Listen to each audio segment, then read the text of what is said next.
Вас приветствует канал Ураборос. Дольмены – тайна самых загадочных артефактов Крыма.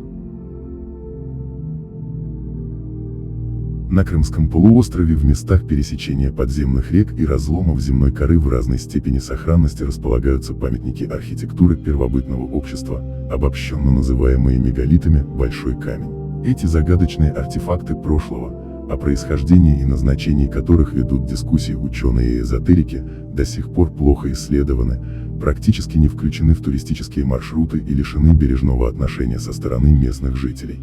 Крымские мегалиты. На территории Крыма встречаются разнообразные доисторические каменные сооружения, такие как менгиры, высокие необтесанные глыбы-обелиски, скифские менгиры, тумулюсы, подземная камера с насыпным куполом, с пионерской кромляхи, образующие окружности комплекса из валунов, Алуштинский кромлях.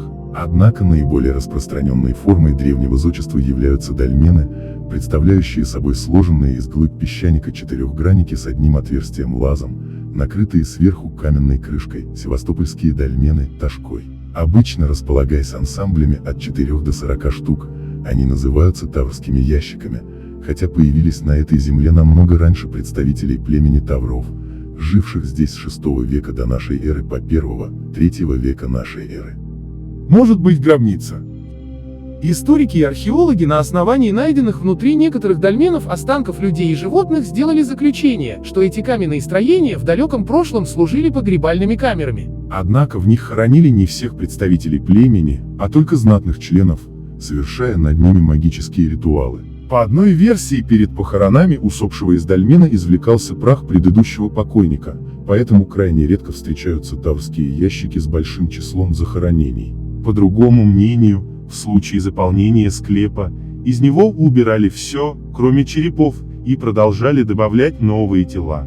Практически в каждом дольмене, где были обнаружены кости, находились материальные артефакты. Например, бронзовые украшения, железные мечи, пастовые бусы, каменные орудия, керамическая посуда. Последний приют. Согласно альтернативному объяснению, дольмены служили местом последнего приюта вождей и жрецов, куда их вносили еще живым. Чувствуя скорое приближение смерти, они прощались с соплеменниками, просили поместить их в каменный ящик и накрыть верхней плитой. Там, отрезанные от внешнего мира, они погружались в глубокий транс, обретая способность контактировать с разумом космоса и постигать тайны бытия. После кончины заключенного, знания, открывшиеся ему при медитации, заполняли собой пространство дольмена, превращая его в святыню, к которой, как к храму, приходили за утешением и просьбами другие представители рода. Информационно-энергетические центры.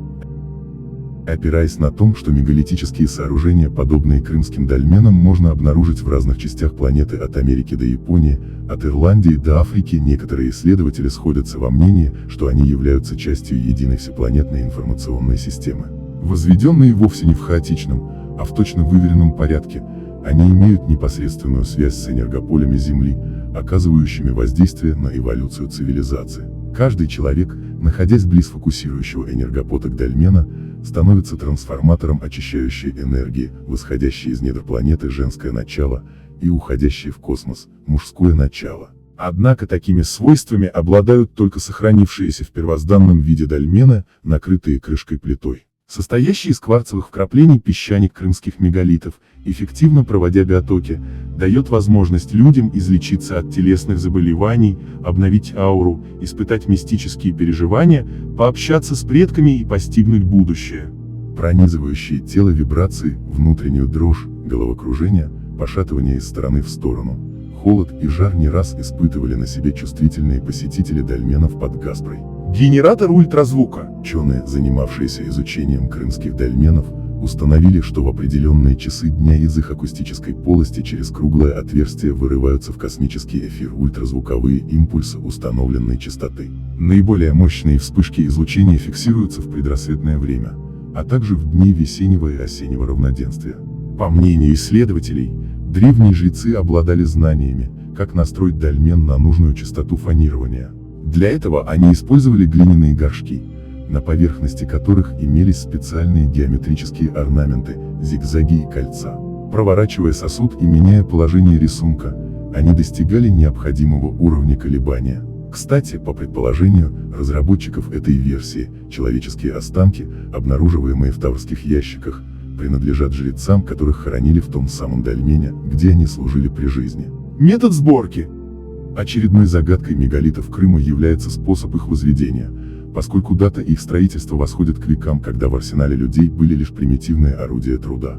По гипотезе археолога Юрия Воронова, многотонные плиты для дольменов добывались в каменоломнях, где по заранее определенному контуру в слоистой породе выдалбливались ямки, в которые вбивались деревянные колышки.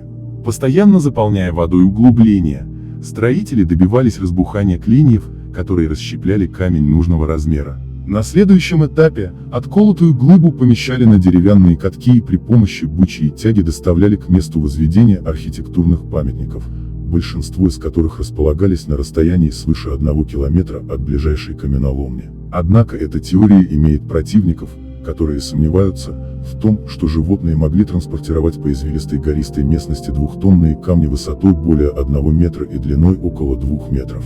К тому же, осматривая составляющие дольмена, они не обнаруживают на поверхности валунов следы от колки, хотя на некоторых из них прекрасно сохранились орнаментальные отметины. На этом фоне родилась версия, что мегалитические сооружения не складывались из колоссальных глыб, а заливались из специального раствора, который, застывая, полностью имитировал структуру природного камня. При таком способе постройки отпадала проблема доставки стройматериала, а его форма и размер могли корректироваться по желанию зодчих. Друзья, у меня есть телеграм-канал «Загадки истории», если не трудно, прошу вас подписаться. Также не забывай подписаться на мой YouTube-канал Ураборос. Ну и побольше активности в комментах, так у меня будет больше мотивации делать следующий видос. Всего хорошего!